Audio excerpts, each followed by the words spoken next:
खांसी जुकाम का घरेलू उपाय लेके आए हैं दोस्तों। जड़ से ख़त्म करेगा खांसी जुकाम को। 2 गिलास पानी लेना है, 2 तेज पत्ता, 1 इंच का अदरक का टुकड़ा अच्छी तरह पीस के, 5 लौंग,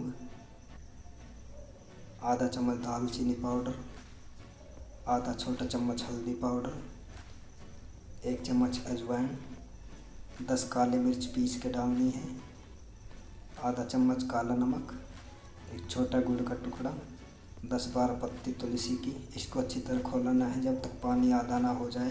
फिर इसको छान के रखना है। दिन में 2-3 बार पीना है दोस्तों। जड़ से खांसी जुकाम ख़त्म हो जाएगी। जानकारी अच्छी लगी तो वीडियो को लाइक शेयर सब्सक्राइब करें।